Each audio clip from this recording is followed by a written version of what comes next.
Hi, welcome back to Guessagaingaming. So, after I finished my series of 5 videos about surviving the aftermath, I realised that I hadn't actually done any kind of overall summary of the game. I've just kind of finished the last video of like where we were in the game and said, okay, well that's how it goes, kind of. And I realised I didn't summarise anything or give it any overall kind of thought. So I thought I'd just make a very small video to kind of do that. Before I do, I have been playing this game on, the one I had on the channel, quite a lot, and now we've uncovered a whole lot more of the map. You can see at the top we've got 6 specialists, where before we had I think 3. There's lots more things. There's a thing that I can show you, the car that we got. There's quite a lot of cars, and the cars are cool because they have different amounts of people. There's ones that take 2, ones that take 4, ones that take 6.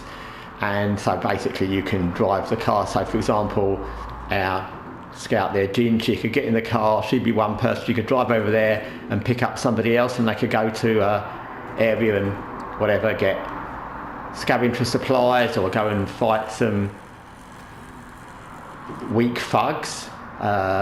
This area that's that strange colour, it's because that whole area was controlled by thugs, but we're going to sort that out because we've got our specialists in the battle and we're going to kick their ass because they were not that great. How they ended up controlling a whole sector, I don't know. But anyway, so yeah, we've got a whole lot more going on. And the same back in the colony. Got fields, we're growing corn and potatoes, and we've got a whole lot more over here. We've got a metal scrapper, which we got the tech on. We've not found much research points in this game so far. It's not that we haven't looked, but we've just not uncovered. So it's like all games, sometimes you uncover a lot of one thing, not another. In this game we've not uncovered any guns at all in the big wide world, and hardly any research, so we're struggling to kind of move on our research. We've still got tents and shelters and things because we haven't managed to research on any further, but I guarantee you if I play this again when I've continued this quite a bit further, then we will have. So anyway, we've moved on a bit. Whole place is better, bigger. We've got more people as well. We've got 41 people now, so it's all got better. A few people left up, by the way, which is a bit weird because they get upset because they're not happy about whatever it is, and then they leave. And in those kind of series movies, there's lots and lots where you have those situations where there's a colony or a survival place, and you get 2 like groups of people fall out, and one of them moves off to set up their own, or they don't agree with the leader.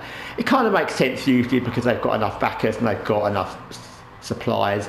But in this game, it's a bit weird because, like, I think 3 people decide to leave, and you think, well, you're in this. Look at this. We've got like fields, and we've got medical tents, and we've got heating, and we've got all manner of things, food, proper amounts of food, water, and they left to do what and go where? What are they going to do that is better than this? And of course things aren't perfect, but like, what are you going to do as 3 people that we haven't done here, even if things aren't perfect? So that's a bit weird, but I thought I'd go. I don't care. Whenever that happens in this game, or in most games actually, unless you desperately need the people that are leaving, I'll say, yeah, go then. If you want to go, be my guest. I really wish it was like a movie where you'd go out later and find they were dead somewhere and they got what they deserved. Anyway, so my overall thoughts of surviving the aftermath.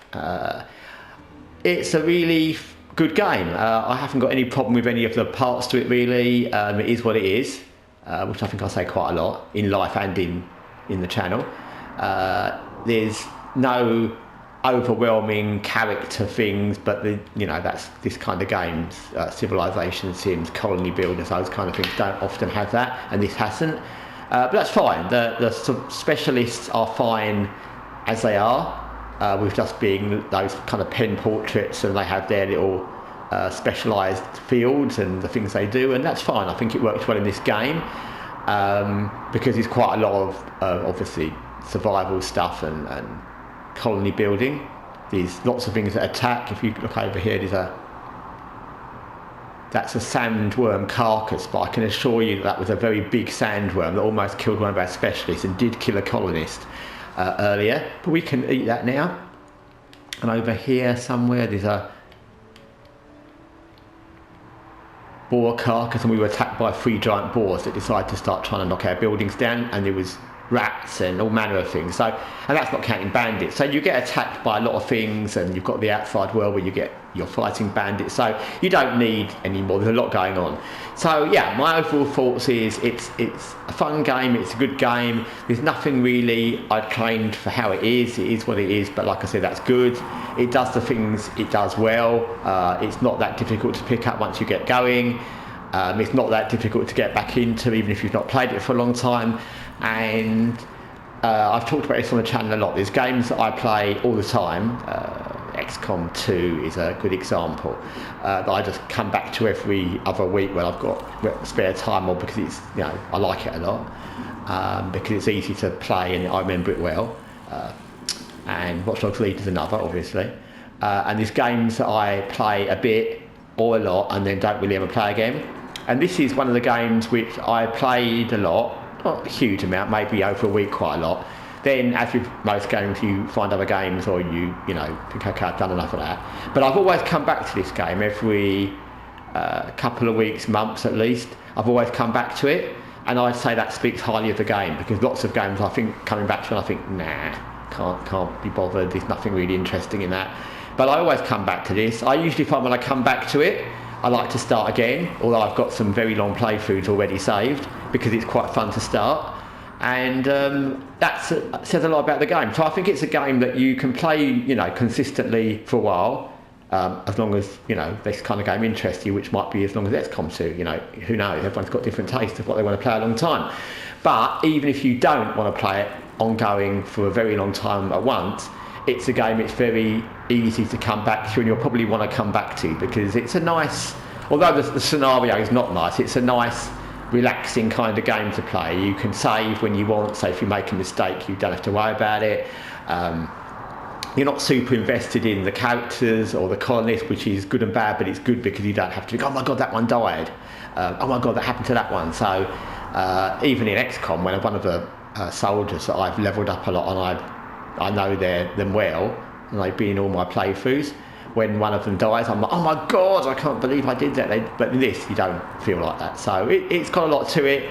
It's a fun game to play. It's an easy game to pick up, and it's a game that it's easy to come back to. And I found I've come back to quite often, and I can't say that about that many games, actually.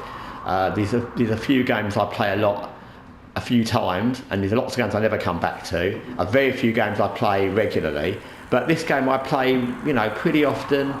When I need a nice, relaxing, chilled out experience, I haven't got to be moving around quickly or rushing, and if I make a mistake, I've not got to worry about it. So I'd say it's a good game. I would definitely recommend this game. Like I said, I've not bought the DLCs because it's not a game I thought was so amazing that I want to get all the DLCs, and I don't know what they'd add. I like the game as is, and I find DLCs, unless I know exactly what they are, or I really like the game, sometimes just make the game harder. So I don't think the DLCs are necessarily just offering new missions. There's probably more complications in the environment or in the situation. I don't really need that. I like it as it is. Like I said, some people might want more challenges, but I don't want challenges. I want a simple life. Anyway, thanks for watching Guessagaingaming, and in the meantime, take care and bye for now.